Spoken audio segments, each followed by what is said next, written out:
wouldn't expect me to comment on those negotiations, but I will raise his question and these issues with the relevant colleagues. Final question, Alex Briscoe. Mr. Speaker, our recent trade deals with the EU, the UK, India and South Korea will reduce bureaucracy whilst giving us significant benefits to our constituents to these markets. Can my honourable friend outline what other benefits and other agreements we can see we will benefit from in the near future? Is it linked?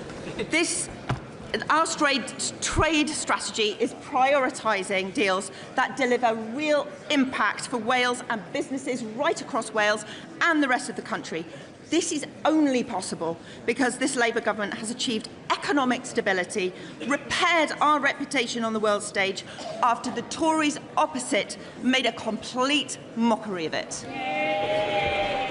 Order. Before I come to Prime Minister's questions, and in light of recent exchanges in the Chamber, I'd like to remind members of the need for good temper and moderation in the language that they use in this Chamber. As Speaker, I am not responsible for the specific questions asked by individual members or for the answer given by ministers. So I encourage all members to engage in respectful debate, as our constituents would expect. We now come to Prime Minister's questions. Josh Fenton-Glynn. Number one, please, Mr. Speaker. Prime Minister.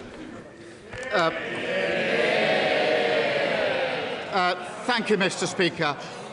The situation in the Middle East remains serious and volatile. This government will be resolute in our focus, protecting British lives, bringing our people home and safeguarding our national interest. Mr. Speaker, today my thoughts are with the family and friends of Sarah Everard on this very painful anniversary. 5 years ago, I said her death had to be a turning point, and this government is committed to halving violence against women and girls. We are acting in our schools, our police forces, online and offline, to keep women and girls safe, to prevent boys and men becoming abusers, and supporting victims to get justice and closure. Mr. Speaker, this morning I had meetings with ministerial colleagues and others. In addition to my duties in this House, I shall have further such meetings later today. Thank you, Mr. Speaker. I'd like to echo the Prime Minister's comments on Sarah Everard and the situation in the Middle East. From the sound mixing desks made by Calrec in Hebden Bridge, which brought the world its Winter Olympics coverage, to the valves made by Blackhole Engineering in Brighouse, which bring water to New York City, Calder Valley's specialist manufacturing is recognised the world over. It brings good jobs and sustainable work. But with 1/3 of engineers over 60, the last government left our manufacturing workforce facing an existential crisis. Will the Prime Minister please work with me to make sure that the new Growth and Skills Levy will support good quality manufacturing jobs in Calder Valley and across the country?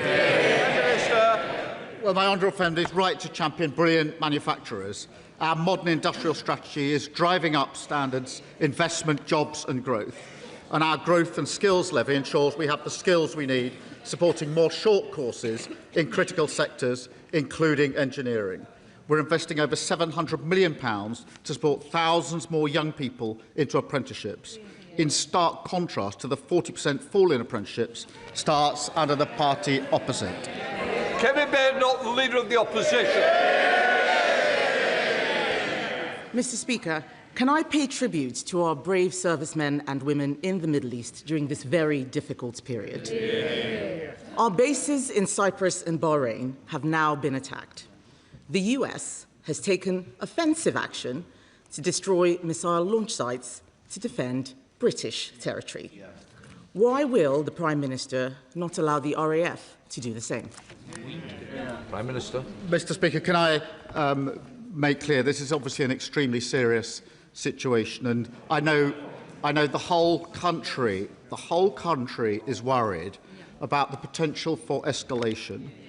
They're worried about the impact on their lives, particularly when they see what's happening with energy. The family and friends of those who are caught in the region will be worried sick about them. And, of course, we've got civilians and military personnel at risk in the region. We need to act, therefore, with clarity, with purpose, and with a cool head. The protection of UK nationals is our #1 priority. And we're taking action to reduce the threat, with planes in the sky in the region intercepting incoming strikes, deploying more capability to Cyprus, and allowing US planes to use UK bases to take out Iran's capability to strike. What I was not prepared to do on Saturday was for the UK to join a war unless I was satisfied there was a lawful basis and a viable, thought-through plan. That remains my position. That wasn't the question I asked him. Nobody wants to see an escalation. The fact is, Mr. Speaker, our bases, in case they don't realise, our bases have already been attacked.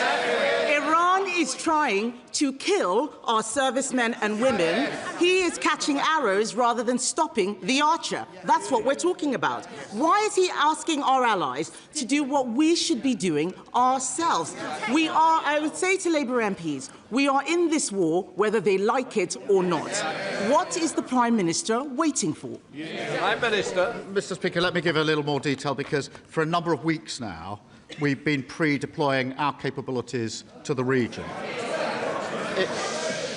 In doing so, we've been liaising very closely with the United States, as the House would have expected.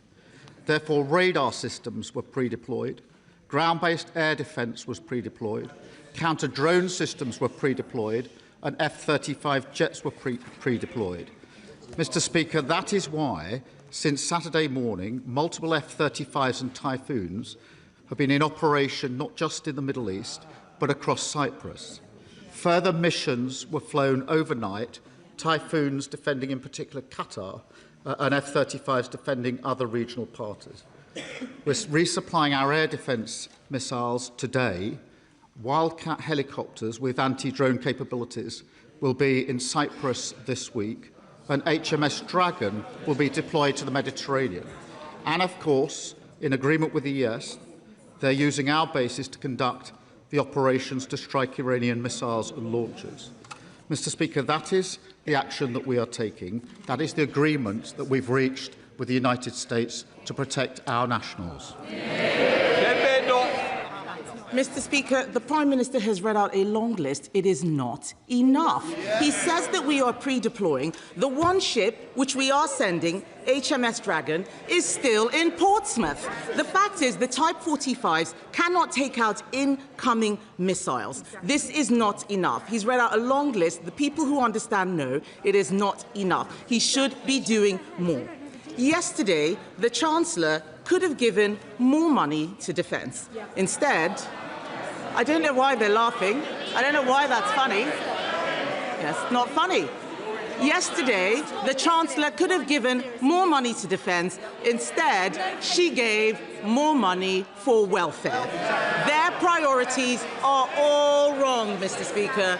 Their priorities are all wrong. They can chanter as much as they like. The fact of the matter is that the war in Iran is happening now. Order. Mr. Bailey, I don't like that. I don't think it becomes you either. An officer and a gentleman, I expect more. Come to bed, Don. The fact of the matter, Mr. Speaker, is that the war... I can lip read as well. So please, let's learn something. If not, you'll learn the way out. Come to bed. Mr. Speaker, the country is not going to be distracted by Labour MPs moaning.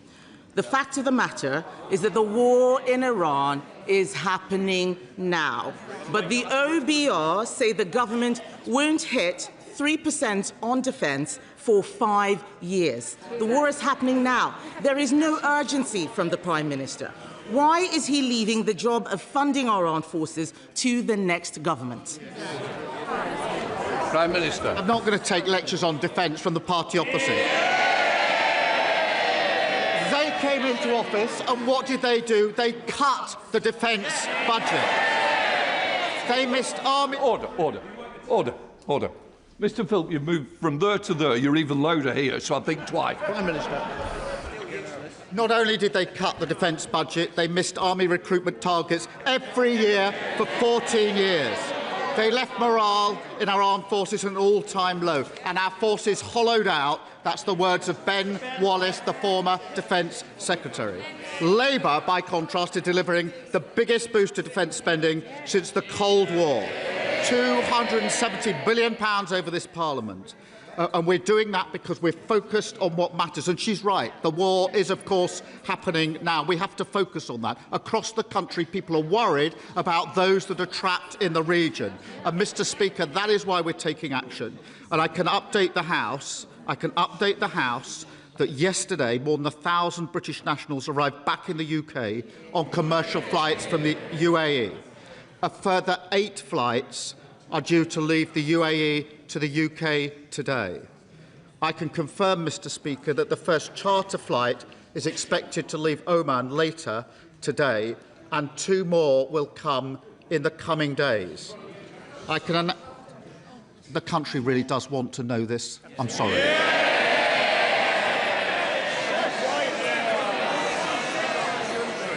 Family and friends are worried sick about people who are caught out. I will not be put on. I can announce, Mr. Speaker, we will lay on additional charter flights in coming days. British Airways are now laying on an extra flight from Oman, and the Foreign Secretary will have further discussions today. And can I urge all those in the House who have constituents who are caught in this to make sure that they do register their presence so we can do whatever we can to help them get home safely. Mr. Speaker, I wasn't asking about evacuations. I was asking about defence spending. He needs to focus on the question he's being asked, not the statement that was prepared in the bunker. He stands there telling us that he's spending more money on defence. They're saying it. No, he isn't. In fact, they are cutting defence spending by £2.6 billion from the MOD budget this year. And that's why there are no Royal Navy warships in the Middle East, Mr. Speaker. In June last year, he should ask his Defence Secretary for the numbers, because that is what's happening. In June last year, Mr. Speaker, the government promised that its plan for funding our armed forces would be ready by autumn. In autumn, they promised it would be ready by the end of 2025. It is March 2026, and still nothing. So can the Prime Minister tell the House when his defence investment plan will finally be published? Prime Minister. Well, I'm sorry she's not interested in how people caught in the region are going to get home. I think for the vast majority of people watching this PMQs, that'll be the single most important thing on their mind. They cut defence spending, we're increasing defence spending. And we're doing that, Mr. Speaker, because we've stabilised the economy. Yesterday, the Chancellor announced inflation was down, interest rates down, borrowing down, debt down, investment, living standards growth up. Now, I know the Leader of the Opposition doesn't understand that. The Shadow Chancellor clearly doesn't understand that. Although I do have to thank him that in what's been a very difficult week, he provided some excellent unintended stand-up comedy in his response to the Chancellor yesterday. Mr. Speaker, he doesn't want to talk about the defence investment plan because he doesn't know. He doesn't know what is going on any policy, so he reads statements that are pre-prepared irrespective of the question, and the whole country can see it. The truth is that because they spent money on welfare, there is no defence investment plan. Because there is no defence investment plan, they are not ordering enough missiles. The fact is that this crisis goes beyond defence spending. They can chant as much as they like. They are pathetic, spending money on welfare instead of defence spending. Sorry, Mr. Speaker. They're not just pathetic, they are also weak. This crisis goes beyond defence spending. It is also about the cost of living. This war is interrupting the supply of oil and gas. That is driving up the cost of petrol and making it more expensive to heat our homes. Yet he is stopping drilling in the North Sea while importing the same oil and gas from Norway. Does he think that at a time of geopolitical crisis, it makes sense to kill our oil and gas industry and give up that ready supply of energy? Well, the question of the energy supply right now is a serious question, and we are doing all we can with allies to make sure that that is preserved. And it's vital that we keep trade flowing through the Straits of Hormuz, Mr. Speaker. The Energy Secretary met the International Energy Agency yesterday, and the Chancellor is meeting oil and gas companies today. We're keeping in close contact with our allies and key industry players. Again, I think the country wants to know what we're doing now in relation to what's happening in coming days. Mr. Speaker, oil and gas will be part of our energy mix for many years to come.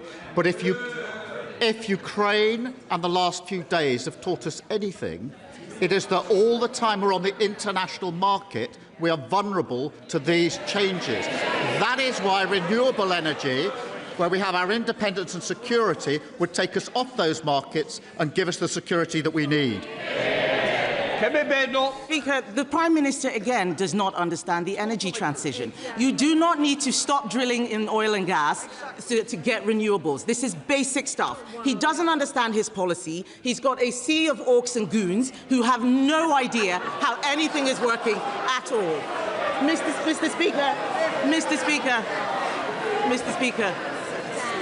they can complain all they like, Mr. Speaker. The fact is, they are letting down the people out. Order. You can't do a point of order in the middle of Prime Minister's questions. Mr. Speaker.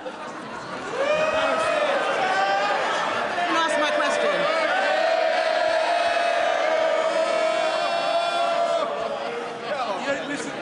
You don't listen to the questions anyway. Mr. Speaker, the situation in Iran shows this Prime Minister has the wrong priorities.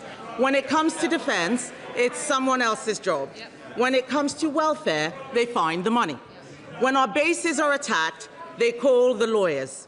When our energy security is under threat, they stop drilling in the North Sea. Mr. Speaker, the truth is, Mr. Speaker, after last week's by-election, isn't the truth that isn't the truth? They might not like to hear it, but they are going to hear it, Mr. Speaker, whether they like it or not. Is it not the truth that he is prioritising his job security over our national security? Mr. Speaker, I spent the week protecting British lives and our national interest. And Mr. Speaker, moments like this define a leader of the opposition. They can either step up, act in the national interest and show that they're fit to be Prime Minister, or they can expose their utter irrelevance. She has chosen the second. Thank you, Mr. Speaker. Can I thank the Prime Minister for his leadership and his cool head on the situation in Iran? Prime Minister, the leasehold system is legalised extortion. Last week, I met with dozens of my constituents, their leaseholders and their tenants' residents associations. They're all telling me the same story. Every single month, they're paying hundreds of pounds while their service charges keep skyrocketing. They're trapped between bad managing agents and a system that is broken. Can the Prime Minister tell me what this Labour government is doing to right this wrong once and for all? Prime Minister. Well, I know my honourable friend has been fighting for her constituents and holding management companies to account. Our reform bill will end the broken, outdated leasehold system and make the dream of home ownership real. Mr. Speaker, we're capping ground rents, delivering transparency on service charges and scrapping the presumption that leaseholders pay landlords legal costs. Our focus is on saving people money and giving them more control of their home and creating a fairer housing system. Sir Ed Davey, Leader of the Liberal Democrats. Thank you, Mr. Speaker. Can I associate myself with the Prime Minister's remarks on Sarah Everard and the need to do far more to tackle violence against women and girls? And can I also associate myself with the Prime Minister's remarks on Iran? As we rightly debate how to make tax exiles pay their fair share, it is absolutely right that the government does everything it can to get all British citizens to safety. Mr. Speaker, experts are warning that families could see their energy bills rise by £500 a year as a result of Trump's illegal war. But millions of families and pensioners are already struggling to keep their heads above water thanks to years of a cost of living crisis. When Putin invaded Ukraine, he and I campaigned for months to get the Conservatives to act on energy bills. This time, will the Prime Minister save families that anxiety and give a cast iron guarantee today that he will not let energy bills rise by £500 this year? Prime Minister. Can I thank him for raising this, because I know this will be a concern to the public who are watching what's going on and very concerned about the impact it will have on their lives. It is important that I emphasise the actions we've been taken urgently this week with our allies, with the energy agencies across the world, and the work we're doing to make sure there's safe passage for energy across the world. We will continue to do that. I was glad that we were able to bring energy price bills down by £150 announced just the other day. We will keep a very close eye on this. I do know how important it is for the British public. Sir Ed Davey. Well, I thank the Prime Minister for his reply, but I hope he will act if energy bills do go up by £500. Mr. Speaker, Donald Trump's war on Iran has not only brought more chaos across the Middle East, it's increased the threat to our national security here at home. Iran's Revolutionary Guard has previously plotted several failed terrorist attacks in the UK, targeting Iranian journalists, British Jews and members of this House. Now they are more desperate and dangerous than ever. We've called for the IRGC to be prescribed as terrorists for years. The last government failed to do it, and so has his. So will the Prime Minister table emergency legislation to better protect our country from Iranian terrorists? Will he do it this week? Prime Minister. Can I just, again, thank you for raising this. It is very important, I say to the House, that as he would, and the House would expect, we are working 24/7 on dealing with any threats to this country. And I spoke on Monday about the 20 Iran-backed threats that we had successfully dealt with, and we continue to do so, and we're working on it 24/7, so it's important that I say that. In relation to the IRGC, obviously we've put in place a number of sanctions already. We don't comment on prescription, but we have made the case that there needs to be legislation to deal with state-backed terrorist groups, and we're looking into that. Sam Richmond. Thank you, Mr. Speaker. The surge in the global cost of oil and gas has the risk of pushing up food and energy prices, which is a real concern for my constituents in Bishop Auckland, just as we're turning a corner on the cost of living crisis. Doesn't this show the importance of ignoring the parties opposite and investing in secure, renewable energy that we control, and backing our farmers to produce the food for our nation, such as those that I'm hosting here today from County Durham, Mr. Speaker? And will the Prime Minister ensure that both energy and food security are a core mission of this Labour government? Prime Minister. Well, his energy security is critical to food security, and the sprint to clean energy is the only way to get off the volatile international fossil fuel markets, cut bills and deliver energy security. And Mr. Speaker, since we came into office, over £90 billion of investment into clean energy industry has come in, powering millions of homes. Tories and Reform would throw all that away and cling to the failed policy that put everyone's bills up throughout their reign. Gavin Robinson. Mr. Speaker, can I associate myself and my colleagues with the Prime Minister and his remarks around Sarah Everard and Iran? Mr. Speaker, my colleagues and I support our armed forces, but we lament how diminished the UK appears over the last week amongst our allies and within the Middle East.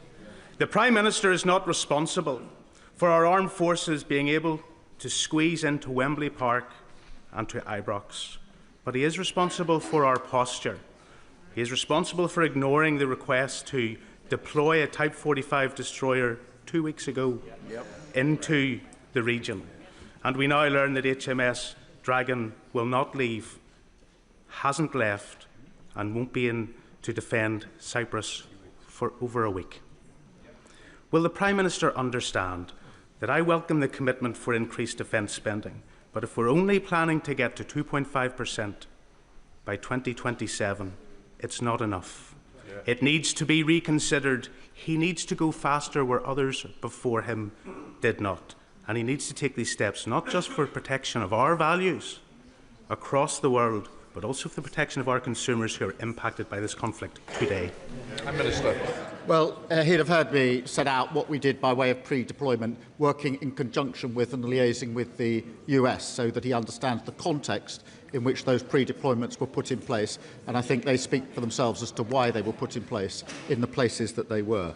In relation to defence spend, obviously we're increasing it to 2.6% of GDP. That's £270 billion over the Parliament. But as I said in the speech I gave in Munich just a couple of weeks ago, we're going to have to spend more and faster after the years of underinvestment and troop cuts. They were the ones that hollowed this out. They were the ones that reduced the size of the army. They were the ones that didn't spend what was necessary on defence. Like everything else they left in such a mess, we're clearing it up. Through our strategic defence review, we'll make Britain safer. Jonathan Davis.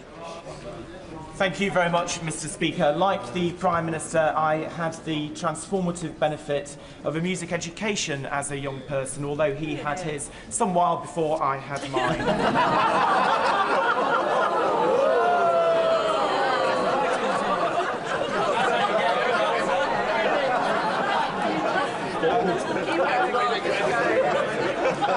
After more than a decade of declining music in schools, the government's new National Centre for Arts and Music Education and measures coming through the curriculum review will ensure that more young people benefit from the opportunities that my right honourable friend and I both had. So can he tell us how will the new National Centre make a difference for our young people, and what is the government doing to address funding shortfalls currently facing England's music education hubs, including mine in Derbyshire? He still loves the backbenches, Prime Minister. Mr. Speaker, my life was changed by the opportunity to study music, yes, very many years ago. I believe that every child deserves that opportunity. The party opposite cut those opportunities. That particularly excluded poorer children. And now they call creative arts courses a dead end. I totally disagree. They're the lifeblood of the creative industries that showcase Britain around the world. And the new National Centre will launch this year, and Labour is investing in music hubs so every child has the same opportunities to enjoy music, to learn music, and to learn the skills that music brings them for life. Gaga Mahindra. Thank you, Mr. Speaker. In my constituency, the Lib Dem-run Three Rills district councils failed for years to submit an adequate local plan. They now have a ministerial direction, and prime Greenbelt land faces a serious threat from this government's harmful planning policies. How does the Prime Minister expect me to explain to my constituents that while I consistently defend our Greenbelt, the Lib Dems' incompetence has made it vulnerable to its destruction by this Labour government? Prime Minister. Mr. Speaker, this Labour government is changing the planning regulations so that we can get on and build the homes that we need across our country. Their failure was the failure to do so, but I must applaud him because at least he's had the decency to accept some of the failures of the last government. On Send, he said, "My government didn't do enough on this. It's awful." And he said his party should hang their heads in shame. He's absolutely right about that. Dr. Rosanna Arling-Calm. Thank you very much, Mr. Speaker. The suitability and financing of temporary accommodation needs addressing urgently. Children arriving on my shifts in A&E with breathing problems due to mouldy rooms in their temporary accommodation has become a grim reality. And since 2019, 74 homeless children have died due to the conditions of their temporary accommodation. And meanwhile, councils are facing a £4 billion black hole funding hole, huge hole, if the government subsidy remains frozen. Every death is a tragedy, And I'm sure the Prime Minister will agree with me that an urgent review needs to happen to investigate the financial shortfall and help guarantee safe homes for every child in this country that is in temporary accommodation. Well, I thank her for her question. We inherited an appalling situation with a record number of households in temporary accommodation. Every child deserves a safe and secure home. Mr. Speaker, we're investing £950 million in the Local Authority Housing Fund to increase supply of quality accommodation. We're banning Section 21 no-fault evictions, introducing a new, stronger, decent home standard, and investing £39 billion to deliver the homes that families need. Forster. Thank you, Mr. Speaker. Last month, I visited my old school, Woking High. I saw classrooms built in the 1960s that were meant to last 20 years, but are still in use and being held together by gaffer tape. I visited my old music classroom. I nearly fell through the floor and I saw a hole in the roof. I can still remember the stench of mould. That classroom was condemned last year. Please will the Prime Minister agree to come to Woking High with me to see how bad it really is and ensure that my old school urgently gets the financial support it needs to ensure that in the 21st century my young constituents can be educated in a school they deserve. Yeah. Can I thank him for raising this case, which will be a real concern for his constituents, and I'm sure the party opposite will have heard the reality of what they did over 14 years of destroying everything in this country. We are fixing that, and I'll make sure that he gets a meeting with the Relevant Minister to discuss further. Lynn Stewart. Mr. Speaker, after decades of failing policies under both Conservative and SNP governments, I welcome this Labour government's major drive to get young people earning and learning. In my constituency of Ayr, Carrick and Cumnock, by working with Ayrshire College and the Pride and Place Board, we have finally a chance to break this cycle and bring real youth-focused regeneration to our high streets through the DWP Youth Initiative. Will he meet with me to discuss this important issue, and will he support making Ayrshire a priority for a DWP youth hub? Mr. Speaker, the party opposite left 1 in 8 young people not earning or learning. We're not, and we'll tackle it. More apprenticeships, more career sport, a jobs guarantee to provide paid employment, a youth guarantee to provide more young people into earning or learning, and over 360 youth hubs to help young people access opportunities. My honourable friend makes a strong case, which my honourable friend, the Work and Pension Secretary, I know has heard, and I hope there will be good news for her later this year. Bacon. Mr. Speaker, the United States of America is our most important international strategic ally. Does the Prime Minister believe that his dithering and equivocal response to events in the Middle East this week has made that relationship stronger or weaker? Prime Minister. Mr. Speaker, the American planes are operating out of British bases. That is the special relationship in action. British jets are shooting down drones and missiles to protect American lives in the Middle East on our joint bases. That is the special relationship in action. Sharing intelligence every day to keep our people safe. That is the special relationship in action. Hanging on to President Trump's latest words is not the special relationship in action. Thank you, Mr. Speaker. In 2018, this House legislated to allow the prescription of medicinal cannabis for children with drug-resistant epilepsy, a campaign spearheaded by my good late friend Hannah Deacon for her son Alfie. Yet many families are still paying around £1,300 a month due to conflicting guidance from multiple agencies. Does the Prime Minister recognise that this isn't the will of the House, and will he agree to work with me and the Secretary of State for Health to secure a modest £2 million required for an observational study to relieve these families of this unacceptable burden? Prime Minister. Hannah Deacon's campaign for her son Alfie was remarkable, and I know how much she's missed, and I thank my honourable friend for continuing to campaign.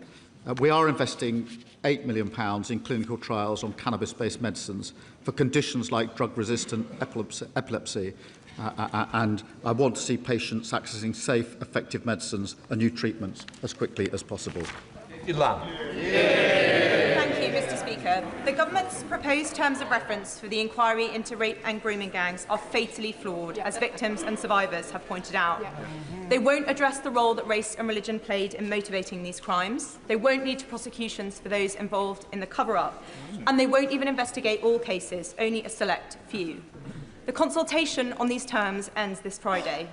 If enough people call for changes, including through groomingangjustice.uk, will the Prime Minister please assure us that the final terms of reference will reflect these concerns? Baroness Longfield is now beginning the work of the inquiry, with victims and survivors at the heart of the process. Under this government, convictions that are at the highest level ever.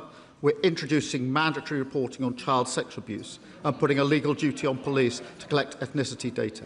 But forgive me if I don't take suggestions from the honourable member who said people legally and settled here should go home to ensure that the UK is culturally coherent.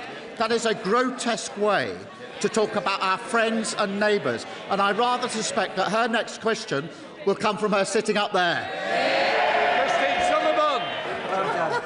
Thank you, Mr. Speaker. 9 years, 4 months ago, Britain was basking in its success of the Rio Olympics. But each day, month and year since, women have lived with the chronic pain of undiagnosed endometriosis, according to Endometriosis UK's new report. The UK's average wait time for diagnosis has worsened since 2020, with women in Scotland waiting even longer, with an average wait time of 10 years and 2 months. At the start of Endometriosis Action Month, will he commit to reduce diagnosis wait times and end the lost decade for women living with endometriosis? Well, can I thank her for this and tell her that we hosted the International Women's Day event on Monday, and I spoke to so many women who are concerned about this issue. It is totally unacceptable that women have waited sometimes up to a decade for endometriosis diagnosis. We're renewing the women's health strategy, improving training for doctors and cutting wait times for gynecology services. These will be prioritised through NHS Online or investing in research on how to improve diagnosis and treatment. Thank you very much, Mr. Speaker. After his inept and failed coup against the Prime Minister last week, Anna Sarwar announced Labour's Scottish new campaign slogan. It wasn't into the abyss, it was rather the inspiring hold your nose and vote Labour. But with the stench of the Mandelson scandal still in our nostrils and the stink still emanating in the Labour Together affair and just the general whiff of rot hanging over this doomed Prime Minister after his hammering at Gorton and Denton, isn't it the case for Scottish voters that some smells are simply too unpleasant to ignore? Prime Minister. Anna Sarwar has been asking his party to be honest about the political pressure they applied at the Queen Elizabeth University Hospital and taking the action that's needed to reassure patients and families. This scandal shows how much Scotland deserves change with Anna Sarwar. Thank you, Mr. Speaker. In my constituency of Watford last week, several amazing charities held their annual sleep out. They raise awareness of homelessness with people signing up to sleep outside at Watford Football Ground. Over 120 people raised over £15,000 of vital funding, and over 200 attended, including the volunteers. Watford FC Community Sports Education Trust, New Hope, Hearts Young Homeless, One YMCA, Dens and Hand on Heart did a fantastic job. Britain's Got Talent semi-finalists Electric Umbrella were on hand to give a performance to participants. Will my right honourable friend congratulate their efforts and outline what the government is doing to end the scourge of homelessness? Can I thank him for raising this, because everyone deserves a safe place to call home. And let me pay tribute to all of the organisations working to tackle this. We're investing a record £3.6 billion into our national plan to end homelessness. That includes, Mr. Speaker, boosting the supply of temporary accommodation, record funding for tackling rough sleeping and ending inappropriate use of B&Bs for families, and no-fault evictions, which we know drive people to homelessness. Final question, Zoe Franklin. My constituent Hannah tragically ended her life using a substance purchased from overseas. Following her death, the coroner issued a prevention of future death report containing specific recommendations. Since 2019, Molly Rose Foundation has identified at least 65 similar cases where coroners have made recommendations to separate government departments. Progress on these issues has been slow, and vulnerable people continue to be left at risk as a result. Will the Minister set out what steps the government will take to ensure systematic oversight of coroners' reports and their findings, and will he support proposals for an independent national oversight mechanism to track trends in preventable deaths and ensure lessons are learnt so that future lives can be saved? Prime Minister. I thank her for raising the individual case and the general cases and reassure her we are working on the very issue that she's raised. Thank you. Point forward to Katie Lamb. The Prime Minister has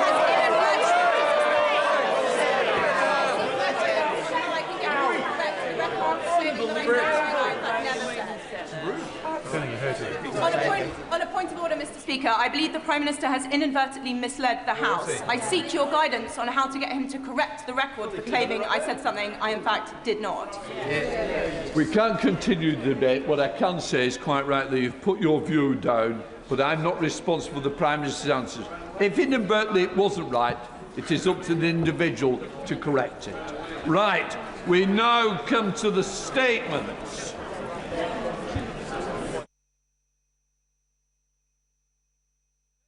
Mr. Jarvis. With your permission, Mr. Speaker, I would like to make a statement regarding 3 arrests that took place this morning as part of counter-terrorism policing investigation into suspected National Security Act offences. I can confirm that this relates to China. I can also confirm that this relates to foreign interference targeting UK democracy. Mr. Speaker, for reasons that you will understand, it would not be appropriate for me to comment on any aspect of what is now a live investigation. It is absolutely critical that we do not hamper the work of the police or prejudice any future legal processes by what we say in this House today. I would, however, point the House to what the counter-terrorism police have just said in their own statement, namely that this morning officers from counter-terrorism policing arrested 3 men as part of an investigation into suspected National Security Act 2023 offences. All 3 men were arrested on suspicion of assisting a foreign intelligence service contrary to Section 3 of the National Security Act. Of course, any decision as to whether to proceed with a prosecution would be a matter for the Crown Prosecution Service.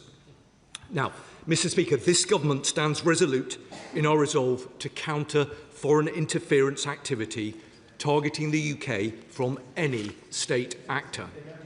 The government has been consistent and unambiguous in our assessment that China presents a series of threats to the United Kingdom.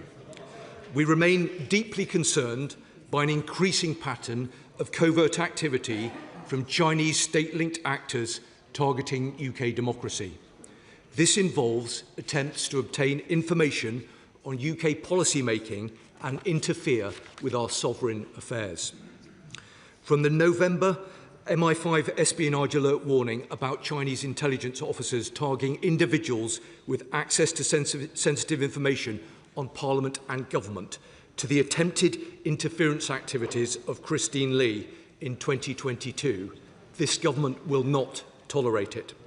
And I can confirm to the House that British officials have formally démarched Chinese counterparts in London and Beijing about these allegations to raise our strong concerns.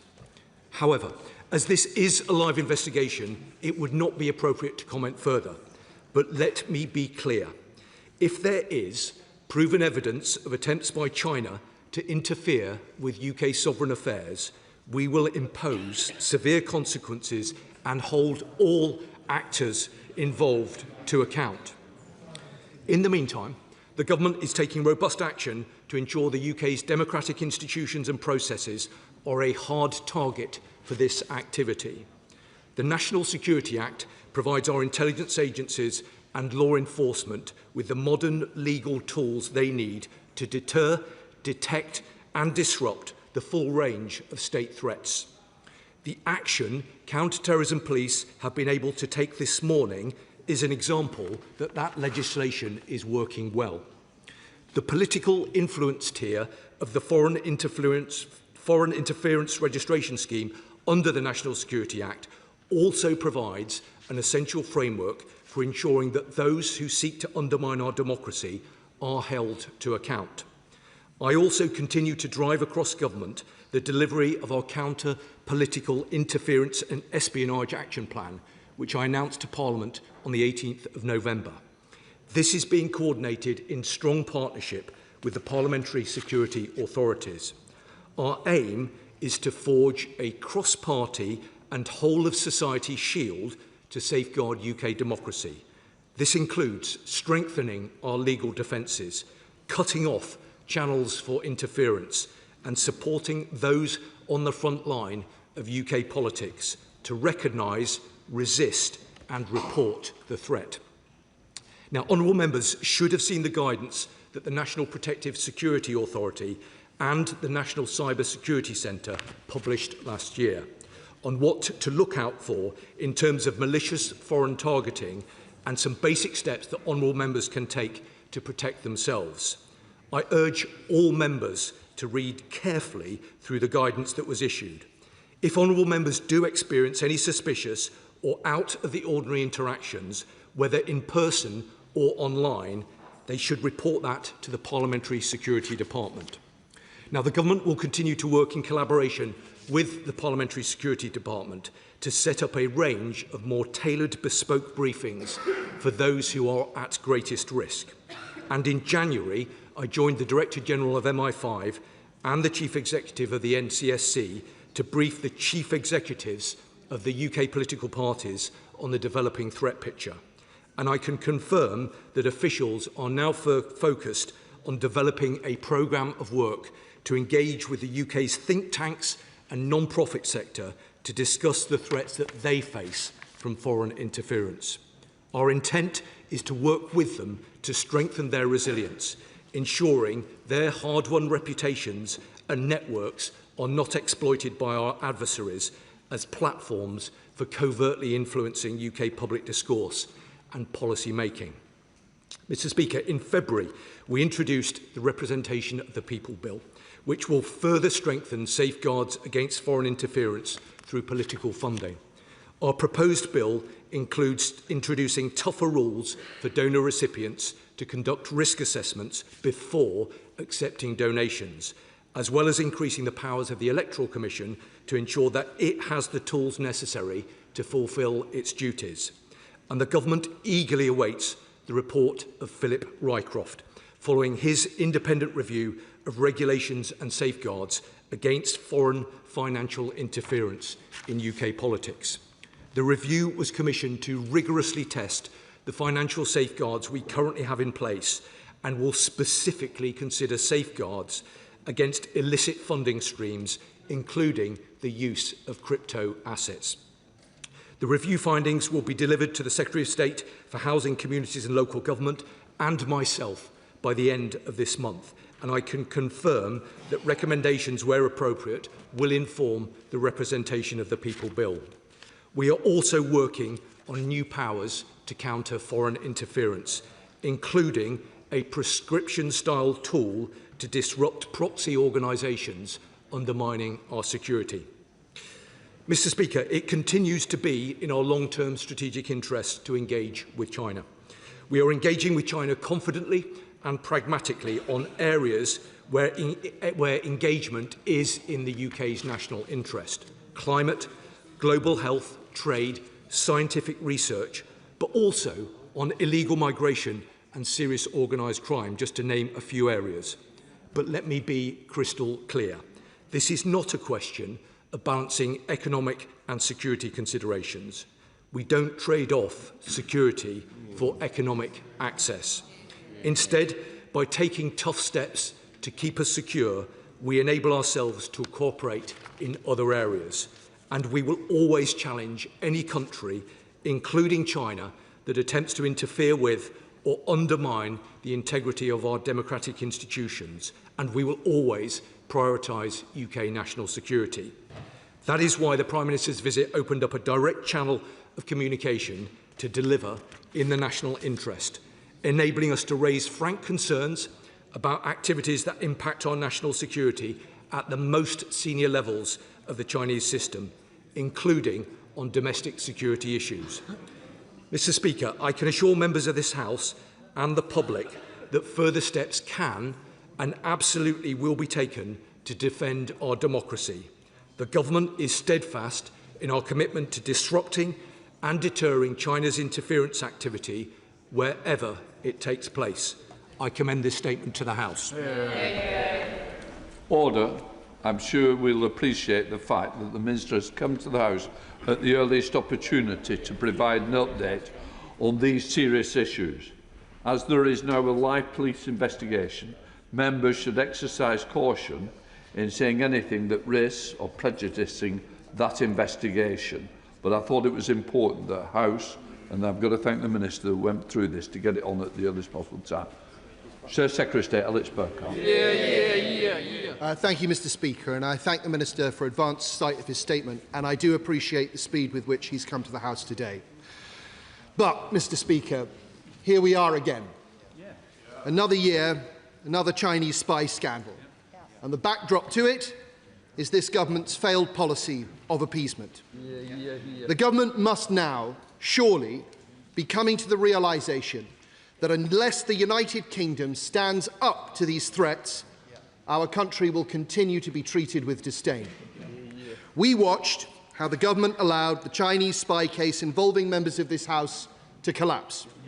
We watched as, despite the interference in our democracy, the government approved the Chinese mega embassy in London. And we watched as the Prime Minister went to Beijing, cap in hand, begging for trade deals to mitigate the costs of his own disastrous economic policy. We in this House watched as these things happen, and the Chinese state watched too, and saw that it could act with impunity. And the Minister says that there is no trade-off between democracy, our democratic and national interests and security interests and our economic interests. But I'm afraid that is exactly what has happened. Now, I do understand the Minister will be unable to say very much about the new case, but I think we all know what we're dealing with here. So I hope he will be clear about what the government's response is going to be. And I hope he will talk a little bit about whether this case touches on members in this House. Because whilst we've been here, the BBC and The Guardian have reported that one of those arrested is the spouse of a sitting Labour MP, and that another is the spouse of a former Labour MP. Given that this is being reported in the press, will the Minister confirm whether or not this is true? Will he also give a cast-iron guarantee to this House that the government will do everything in its power to prevent this case from collapsing? We have seen this show before. Will he promise that, unlike last time, the Chinese ambassador will be summoned by ministers and told that aggressive interference in our country and its democracy will no longer be tolerated? And will he, actually, Mr. Speaker, I should say how right you were to deny that ambassador access to this House? Will he also commit to placing China now on the enhanced tier of foreign influence registration? The Minister says that China presents a series of threats, but during the last spy scandal, the government refused to say the crucial words, that China posed a risk to our national security, and they wouldn't publicly accept that China was opposed or hostile to the interests of the United Kingdom. Can he really accept that can he now accept that this position is no longer tenable? The Minister says that if there is proven evidence of attempts by China to interfere with UK sovereign affairs, the government will impose severe consequences and hold all actors involved to account. Look, we sincerely hope that this is true. But it wasn't true last time, Mr. Speaker. And so here we are again. And we will, unless this government finally steps up, be back here time and time again. Thank you, Mr. Speaker. Well, can I thank the honourable gentleman for his response? I mean, I'm grateful to him for acknowledging the speed at which the government has sought to brought forward a statement. And I know that he and right honourable and honourable members will understand that there are very strict limitations in terms of what I can say about what is obviously now a live police investigation. But let me also say that I hope I speak for all sides of the House when I say that these are the most serious matters that require us as a House to put the protection of our democracy above any political point scoring, and that is the way in which we should approach these proceedings. Now, he's sought, for reasons that I understand, to critique the government's position, and I understand why he sought to do that. But I can say to him that I am confident in the government's response to this incident and to our wider agenda on countering political interference. But of course, it is right that members from across this House have the opportunity to scrutinise government policy and to ask questions. And that is precisely why we've moved at pace to provide an opportunity for them to do so. I also want to give the member opposite and other right honourable and honourable members a guarantee that given the sensitivity of these issues and the obvious need to protect the operational activity of our police and the security services, we will look for other opportunities to provide appropriate briefings to the relevant members across this House by the relevant experts to ensure that they can be updated in a way that we are simply not able to do in this House. Now, the honourable gentleman did raise a number of questions, and I know that he will understand that there are strict limitations in terms of what I can say. But let me give him an assurance of the seriousness with which we take these matters. I've always believed that the work that takes place, led by government but across this House to defend our democracy, should be a shared endeavour. The Defending Democracy Task Force was an initiative brought forward by the previous government. This government has invested in it. It is the fulcrum point by which we coordinate activity across government and with law enforcement partners, working very closely with Mr. Speaker and the parliamentary security authorities here in the House to ensure that our elected representatives are properly protected against the threats that we face. And I give him an assurance of the government's absolute determination to stand with all members to ensure that they are properly protected. Now, he knows, because we've had these exchanges on numerous occasions, that matters relating to prosecutions are very specifically matters for the Crown Prosecution Service. And it isn't for ministers from the dispatch box to opine and to make judgments on them, because the CPS is rightly independent of government. But he does know, as do other honourable members, how extremely disappointed the government were that the trial in last autumn did not proceed. Clearly, as he will understand, there is a crucial difference in that charges in that particular case had been brought forward under the Official Secrets Act of 1911. But I am confident that the National Security Act of 2023 provides the robust legislation that we need to address the threats that we undoubtedly face. The honourable member mentioned FIRS, and I understand why he decided to do so. FIRS is an important capability that comes from the National Security Act. It is still a relatively new tool, and we're seeking to ensure that we are able to derive the maximum capability, the operational capability from it. But I can say to him that we haven't made any final decisions as to whether we will be placing other countries on the enhanced tier, but we keep that under very close review. Mr. Speaker, as I've made clear, this government will simply not tolerate attempts to interfere in our democracy. We've already taken tough action to strengthen our defences against foreign interference, and we will not hesitate to take further steps where they are necessary. Mark Weston, Chair of the National Joint Security Committee. Thank you, Mr. Speaker, and can I thank the Minister for his immediate update to the House, given the recency of this breaking news. He'll know, of course, that the Joint Committee on National Security Strategy did its report into the case of Cash and Berry and made certain recommendations. Of course, the 2023 Act is now fully in place, which, of course, was post the original Act undertaken allegedly by Cash and Berry. But would he agree with me that with the essence of the grain of rice strategy pursued by China, that we're going to see many, many more cases, potentially such as this, where there is this evidence intelligence gathering undertaken by the Chinese, and as they seek to undermine our democracy and political system. Well, thank you, Mr. Speaker. I'm grateful to him and his committee for the important work that they do, and I'm very grateful for the report that they published, and he will have seen the comprehensive response that he got from the government. Let me say to my honourable friend, Mr. Speaker, that what we want to do and what we are doing is ensuring that the United Kingdom is the hardest possible target to those who would seek to interfere in our democracy. That is why we are investing in the processes of the Defending Democracy Task Force. That is why we commissioned the Rycroft Review. That is why I announced the Counter-Political Espionage Action Plan. There is a lot of work taking place across government, working with law enforcement to ensure that we are protecting our institutions and our elected representatives. I convey, I hope, to him and to the House the seriousness with which we take these matters, but I want this to be a shared endeavour working with parliamentarians of all colours. This affects us all, but the government is working at pace to stand against that threat. Lisa Smart, Liberal Democrat spokesperson. Very much indeed, Mr. Speaker, and I thank the Minister for advanced sight of the statement, even if at this stage he's rather limited in what he's been able to say. He's entirely right, though, that we must continue to allow the police to do their job and to do it well. We remain grateful to all of those who are working to keep our country safe, both here in the UK and abroad, and it is essential we defend our country, our democracy, including through a robust response by counter-terrorist police. The arrests this morning highlight the continued reach of foreign interference in the UK, whether it's spying in its raw sense or the pervasive and persuasive influence of foreign money in our politics.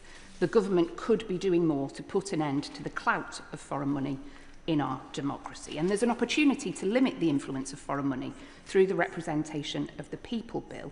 But a spotlight on corruption has made clear provisions in the bill as it stands, looking at company revenue rather than profit, can be easily exploited and far too easily gamed to allow foreign money in, and this must stop.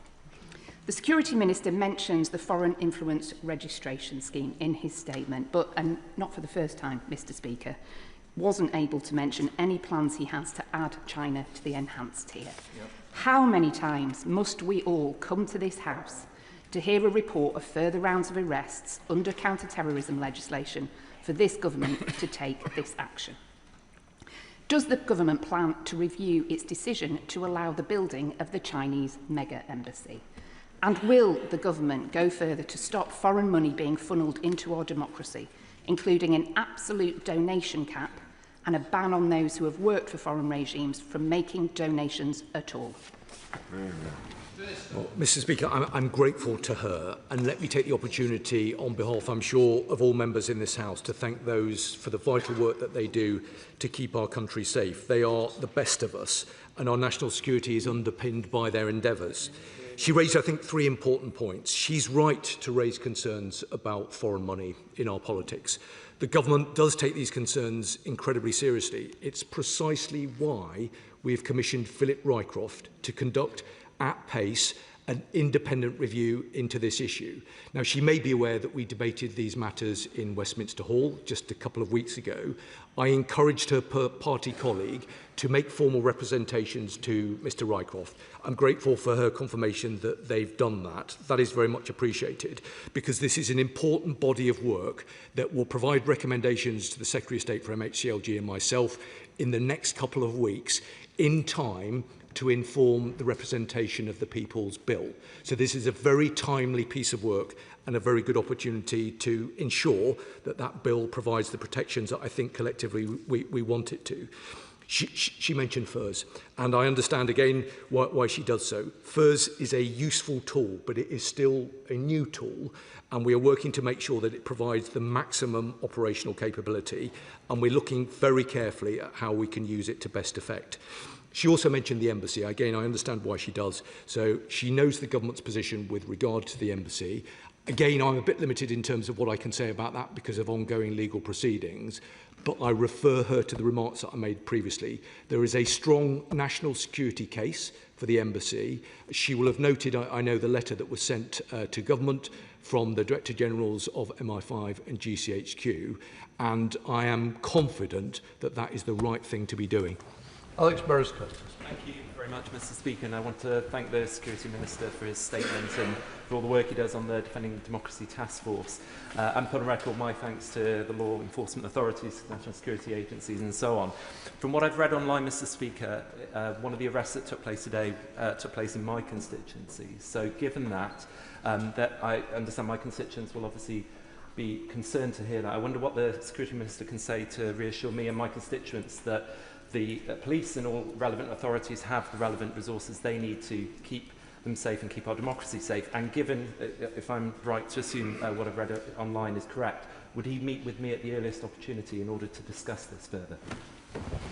Well, Mr. Speaker, I'm grateful to the honourable member. On countless occasions, he's raised important points with regard to our democracy, and I'm grateful to him again for doing so today.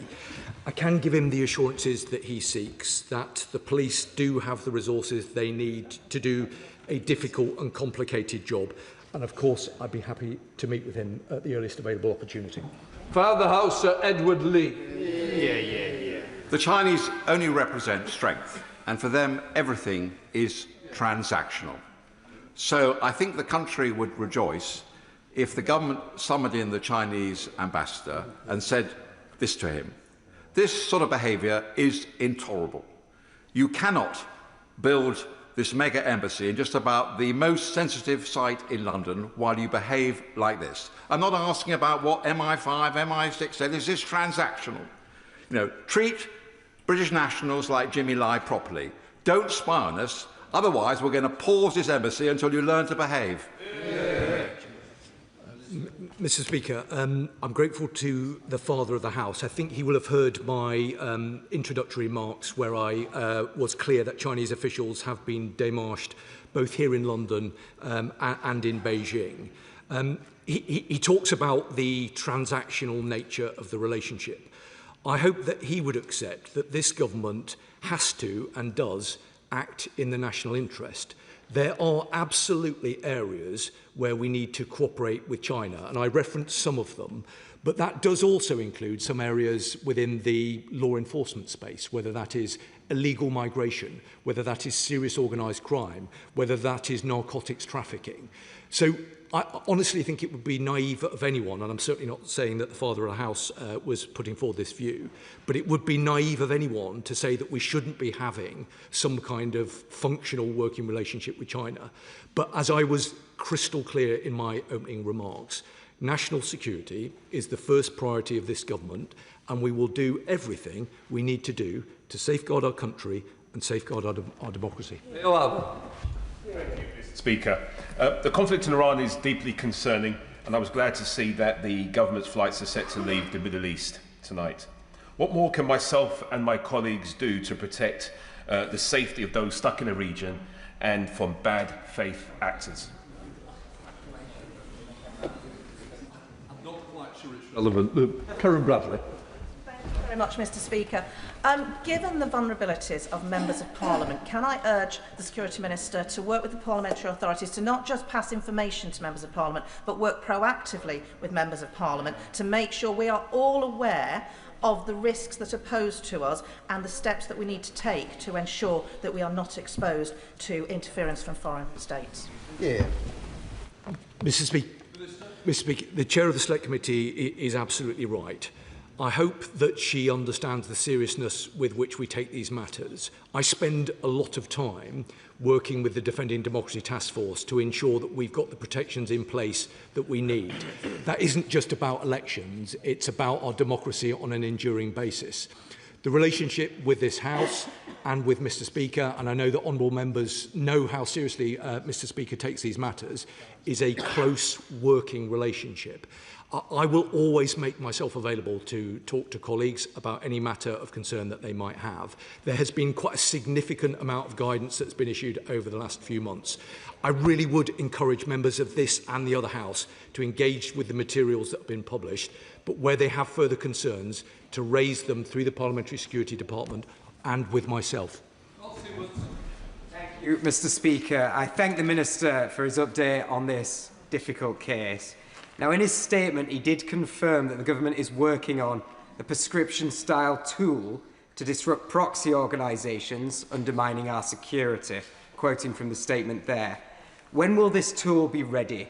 And does it include the recommendations set out by Jonathan Hall? Well, Mr. Speaker, I'm grateful to the honourable member, and I think he raised this matter with the Foreign Secretary just yesterday, and he's right to do so. He will know that the government commissioned Jonathan Hall to look at the legislative framework, given the concerns that we had that there wasn't an appropriate legislative tool to prescribe a state-backed organisation. Mr Hall has made a number of recommendations, all of which have been accepted by the government.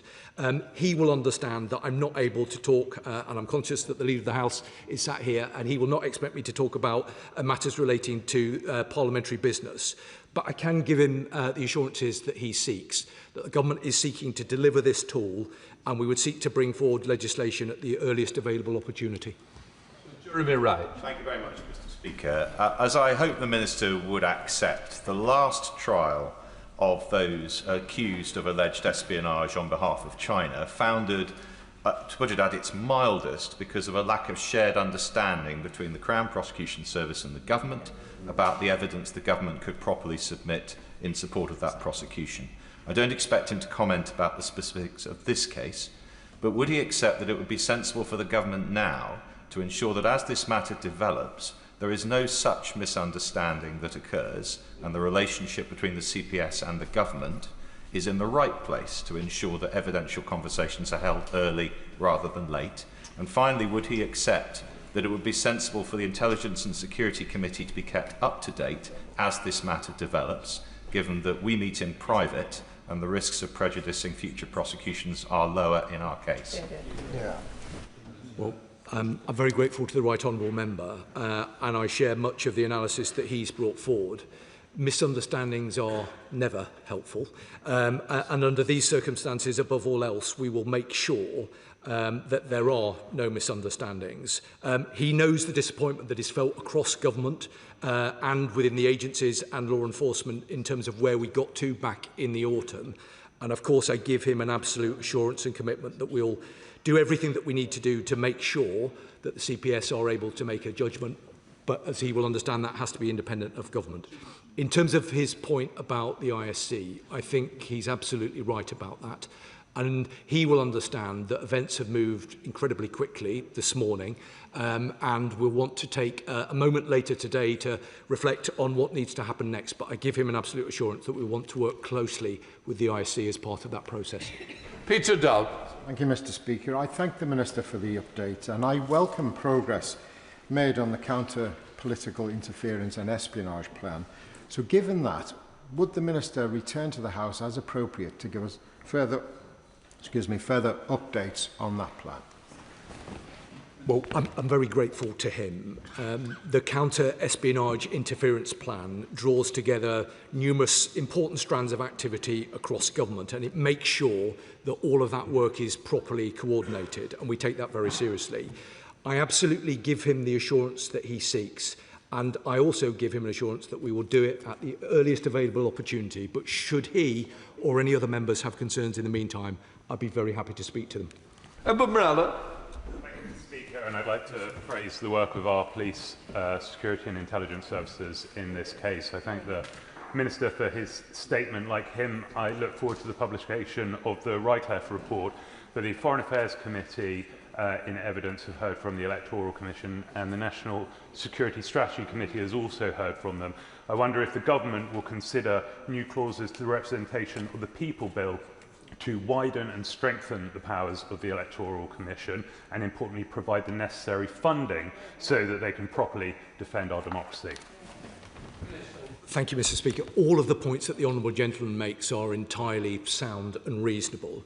He will understand that we need to wait for the Rycroft review to report. I expect that to be in just a couple of weeks. We very deliberately sequenced it so that it can make recommendations in order to inform the representation of the People's Bill.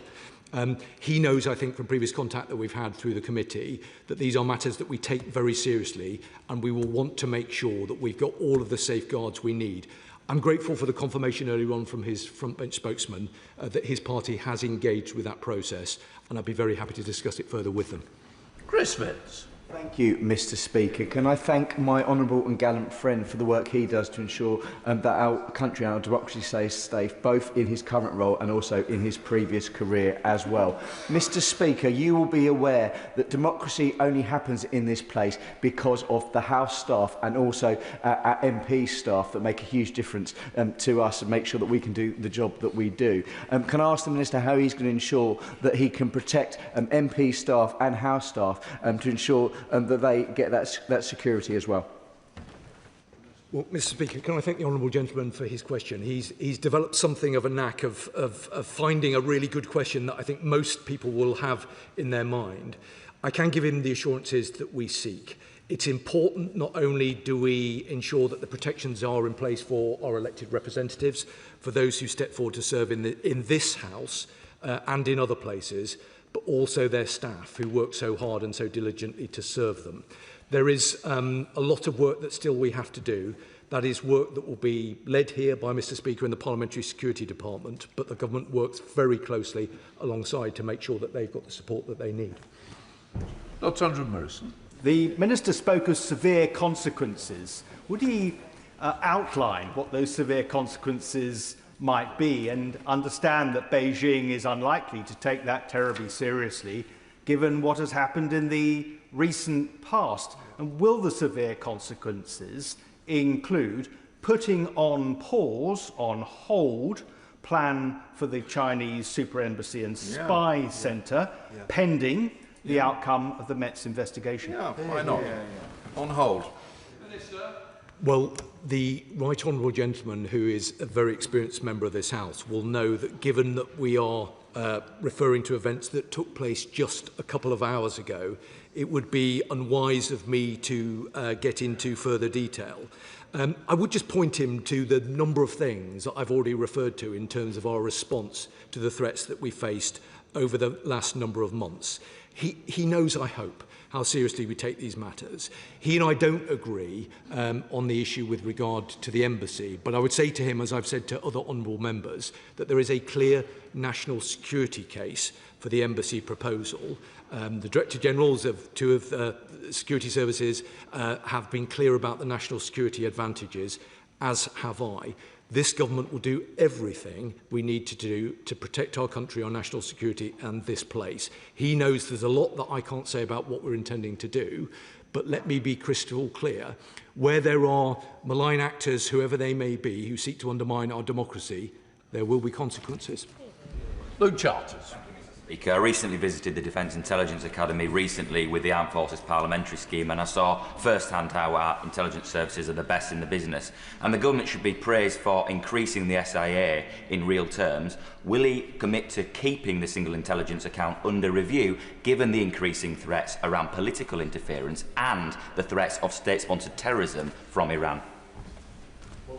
The honourable gentleman makes a very important point about the SIA. And he's right. This government has ensured that our intelligence services have access to the resources they need in what is a very difficult and challenging world. I give him and the House an assurance that should there be a requirement for additional support, this government will always make sure that both our police and our intelligence services have the resources they need to do the very difficult job that we ask them to do. Ms. Law. The government will be well aware that through the United Front, the Chinese Communist Party has created a global network of individuals and organisations that act as a political weapon to isolate, neutralise or counter Beijing's critics. Indeed, a recent report, which I have in my hand here, published this month from the Jamestown Foundation, has shown that the UK is one of the top 4 exposed countries to this, with over 400, Mr. Speaker, 400 United Front-linked organisations identified. Therefore, why is the government still repeatedly refusing to take the necessary action to protect the nations of these islands by placing China on the enhanced tier of the Foreign Influence Registration Scheme? It may be new, but if it's going to be useful, it needs to be used. Well, I'm grateful to him. I mean, he does make some important points. He will have heard what I've said previously about FIRS. FIRS is an important capability, and we need to make sure that it's deployed in the right way. But I say to him that there are a number of measures that we have brought forward in recent months to seek to ensure that the United Kingdom is the hardest possible operating environment for those who would seek to undermine our democracy. There are lots of things that we're doing that I'm not able to talk about, but I give him an assurance that we're taking these matters incredibly seriously and we will do everything that we need to do. Mr. Speaker, the Minister will know I've raised my concerns about foreign interference from Russia, from China on many occasions, and today's events really underlines why that's so important. That's why I welcome the Rycroft review. It is fundamentally important that we get to the bottom of foreign interference in our politics. My only concern is that because the Rycroft review is specifically looking at financial interference, it may not have the scope to get the full facts of the matter. So if that does prove to be the case, will the Minister commit to doing everything in his power to make sure that we have further work on this so we do know the full extent of foreign interference in our democracy, in our elections and in this place? Well, Mr. Speaker, he's right to raise this, and he's consistently done so. I do think that the Rycroft review provides a very important opportunity to stocktake these threats and challenges and work out how best we are going to respond. But I absolutely give him the assurance that he seeks, that if there are measures not contained within the review, and I wouldn't want to prejudge it, of course, we will keep an open mind about what more we need to do. We do have a number of powers already that we need to make sure that we're using to maximum effect. But where there is a requirement for new legislation, new powers or additional resources, we won't hesitate to bring them forward. Dr. Kieran Millen.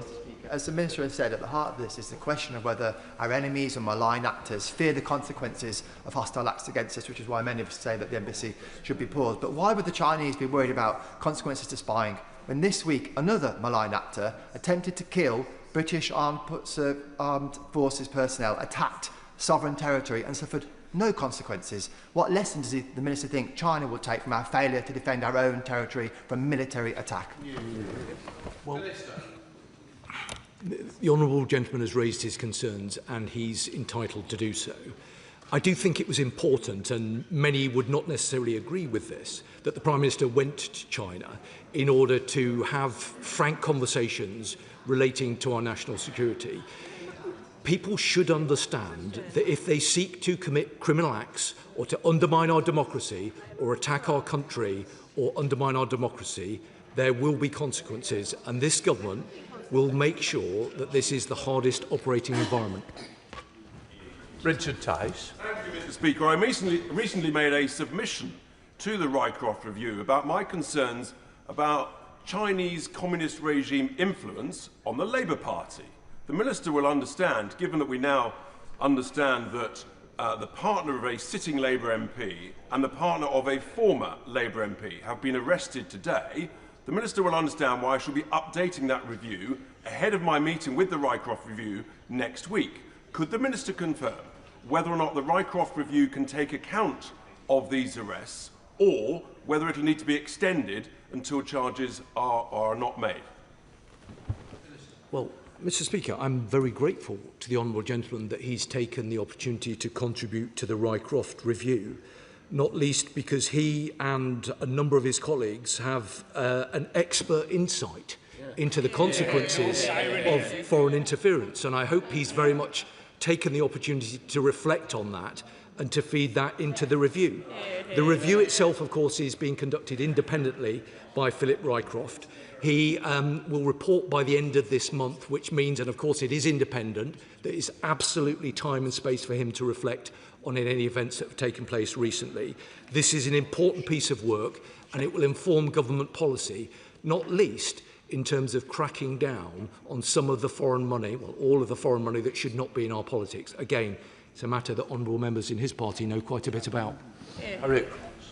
Speaker, China is a risk, and we've got so much evidence of that. But despite this, the Secretary of State for Energy Security has signed an energy deal with China, which gives them cooperation with us on batteries, on offshore wind, on cables, on inverters. It effectively gives them access to our energy grid, and this is a massive risk. As Security Minister, was he consulted by the Secretary of State for Energy Security about this deal before it was signed?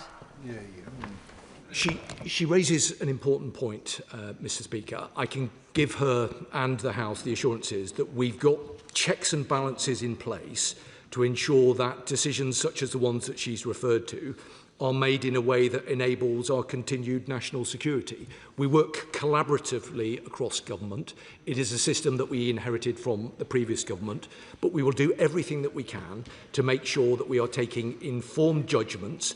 Where it's appropriate to take judgments that will aid economic advantage, of course we will do so. But underpinning all of that will be decisions to ensure that we make sure that nothing undermines our national security. Luke Taylor. Thank you, Mr. Speaker. I'm sure I join all colleagues in this chamber to share my shock at the news this morning, but also the disgust at the news that the Chinese state had targeted the partners of sitting and former MPs. So, from a personal perspective, can I ask that the government and the Minister ensures that those who are affected are supported for this utterly outrageous targeting of those closest to them? But turning to the practicalities of what that may imply, can he reassure us all around the chamber that if through the inquiries any suggestion that information was accessed through a sitting or former MP that may well have affected the decision-making of the government, particularly towards the Chinese embassy, that that decision will be paused, will be reviewed and potentially reversed?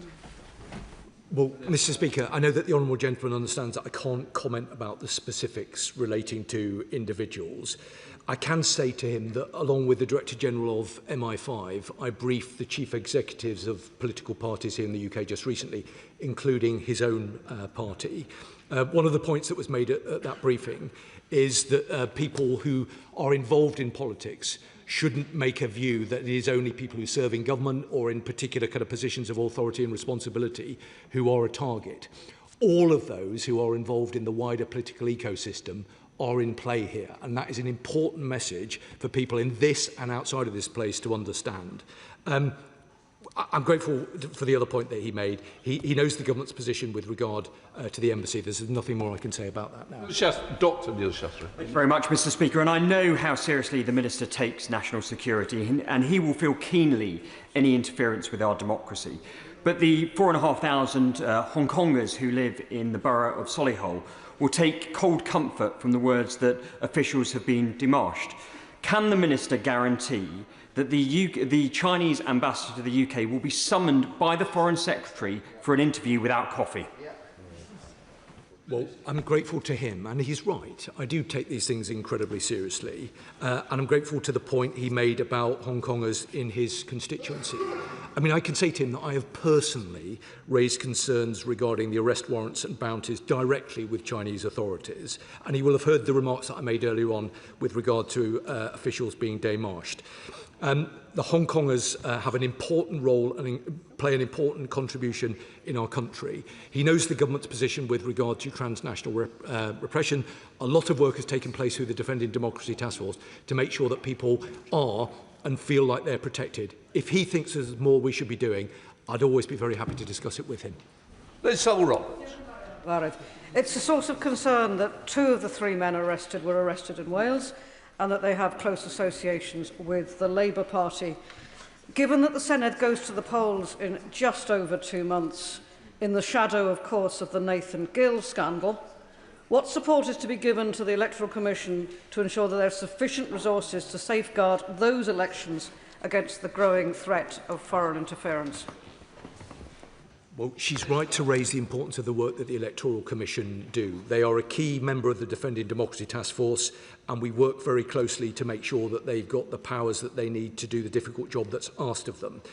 She will understand, obviously, that the Rycroft Review and the representation of the People's Bill will not provide legislative change in advance of elections that are taking place in May, which is precisely why we're working very closely with the devolved institutions, and we will be having further contact with them over the coming weeks in order to ensure that the important elections that are taking place around the country in May take place in a fair and free environment. That's what we all want to see.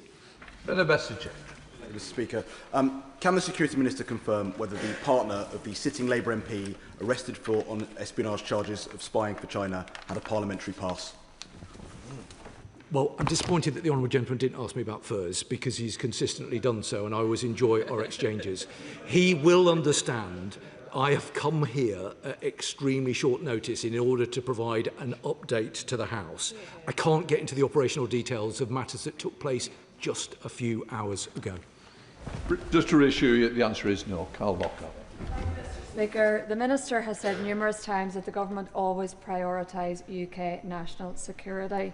Those words ring hollow whenever we think of the Chinese embassy and the fact that this Government has granted a mega embassy close to underground cables carrying highly sensitive data. Surely, in light of these highly concerning developments, this Government should actually show courage, strength and leadership, and with immediate effect revoke the decision in the interest of national security. With great respect to the Honourable Lady, and I always listen very carefully to what she has to say because she represents a part of the United Kingdom that I have a long-standing interest in, but she's not right to say what she says about the embassy. I refer her to the comments that have been made by the ISC, comments that have been made by the Director Generals of our security services. The arrangement that underpins the Chinese embassy involves the reduction of the diplomatic estate in London from 7 sites down to 1. I hope, when she looks at it in those terms, the Honourable Lady will understand that there are national security advantages from this proposal. Does Luca? Thank you, Mr. Speaker. A Member of Parliament's partner has been accused of spying for China. Now, the Minister's been asked several times, has the Foreign Secretary or the Home Secretary specifically asked and summoned the ambassador to come and explain themselves? If not, why not? The Honourable Member, I think, will have heard from my opening remarks that Chinese officials have been démarched both in London and in Beijing. I hope that he will also understand that we are referencing events that happened earlier this morning. Speaker, as Home Secretary, I delivered the National Security Act largely because of the threat posed by China. Now, if the media reports are true, what will the Minister, does the Minister agree that the perception of conflict of interest, compromise and bias are just as damaging as actual conflict of interest, perception, compromise and bias? And will he reassure the House today that the Labour Party will do everything and take appropriate measures to protect the probity of the investigation and maintain public confidence? Well, let me say to the Right Honourable Lady that, of course, the Government will do everything to ensure that the counter-terrorism police, the intelligence agencies have whatever they need to conduct this investigation. And as she will understand from her time as Home Secretary, that is conducted independently of government. It's not for the Security Minister or for the Home Secretary or for any minister for that matter to start getting involved in the business of an investigation. That would not be appropriate, and I hope that she would acknowledge that. Let me just say something positive to her, because she was Home Secretary when the National Security Act was introduced in 2023. This is a vital piece of legislation. This is making a real difference to our ability to counter those who would seek to do us harm.